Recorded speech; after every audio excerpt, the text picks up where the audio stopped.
Hello everyone, কি অবস্থা সবার? আশা করি সবার এক্সাম শেষ। এসএসসি 25 ব্যাচ এক্সাম শেষের পরে আমাদের যেই প্রবলেমটা আমরা ফেস করি সেটা কি, আমাদের হচ্ছে গিয়ে উত্তর মিলাইতে হয়। এর দুইটা দিক আছে, দুইটা দিক নিয়ে কথাবার্তা বলবো, একটু মনোযোগ দিয়ে শুনবা। এক নাম্বার দিক, যে রেজাল্ট কি মেলানো উচিত বা উচিত না, কেন উচিত কেন উচিত না, যদি আমরা এই পয়েন্টারে আসি তাহলে একটা জিনিস যে হ্যাঁ, যাদের মাথার ভিতর এইটা ঘুরে যে আমার কতগুলা হইলো এটা মাথা থেকে কোনোভাবে বেরই করতে পারো না, তাদের মিলিয়ে ফেলা উচিত।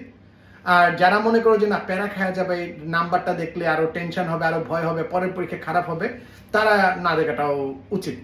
একটা জিনিস মনে রাখবা, রেজাল্ট যাই আসুক না কেন, তোমার কিন্তু অলরেডি পরীক্ষায় অ্যান্সার করে চলে আসছো, এখন আর ডেটা চেঞ্জ করতে পারবা না, রেজাল্ট চেঞ্জ হবে না। এইটা নিয়ে যদি তুমি পড়ে থাকো, মন খারাপ করে বসে থাকো, তাহলে নেক্সট পরীক্ষাটা খারাপ হচ্ছে মোটামুটি শিওর। সো বুদ্ধি করে যাই হোক, ভালো খারাপ যাই হোক, দেখবা মিলাবা, শেষ, পরের পরীক্ষার জন্য প্রিপারেশন নিবা। অলরাইট, নেক্সট পরীক্ষা কাঁপানো চাই।